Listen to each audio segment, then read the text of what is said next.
way from Australia, a poet, a novelist and political commentator, who is the author of, this is really impressive, 2 novels, a verse novel, and 9 collections of poetry. And 30 years ago, along with Renette Klein, who I think is also here with us, hopefully, she founded Spinifex Press, which is an award-winning independent feminist press. Clearly well known in this room, which publishes innovative, controversial, feminist books with an optimistic edge. Who could ask for anything more? How brilliant. Please, she's going to read a poem for us called Things a Lesbian Should Know. So I'm going to be sitting right there, listening avidly. Could you please give a massive round of applause, a really huge, warm FiLiA welcome for Susan Hawthorne.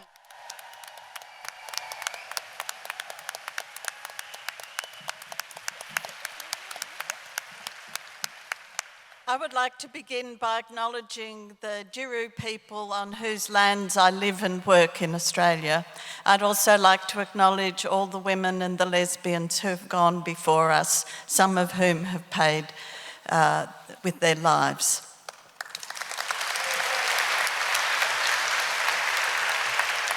Things a lesbian should know.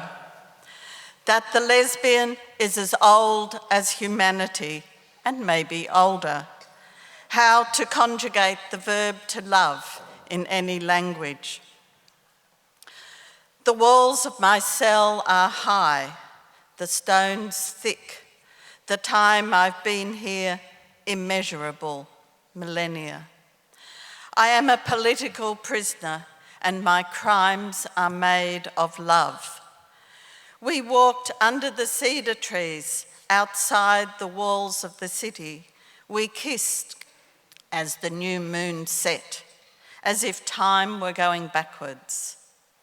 We troubled no one in the quietness of our passion, our robes hiding our faces, the near dark obscuring our movements, our tears. As the sun rose, we sang love songs to one another as we prepared to part.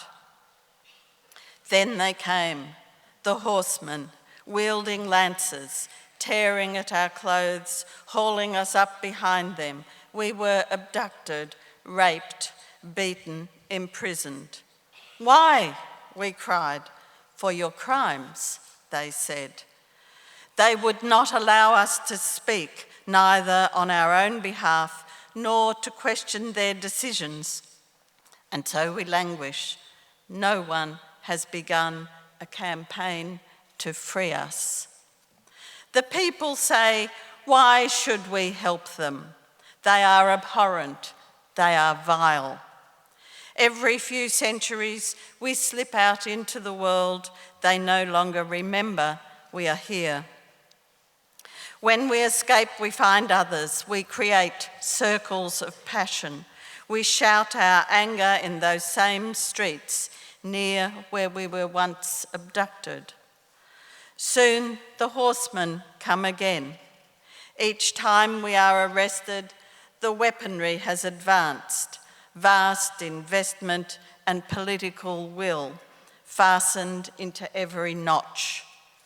We have been strung up on pulleys, our fingers broken, we have been burnt, we have been drowned and declared innocent, we have been shot through with electrical charges.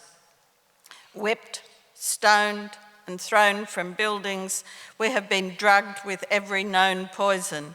On each occasion, we were raped. For our own good, they say. The walls have not fallen. We prisoners still communicate by tapping our fingers against the walls. Today, they told me that forever was over. But I know better. I know them in ways they cannot imagine. The walls of my cell are high, but as before, I will keep on escaping.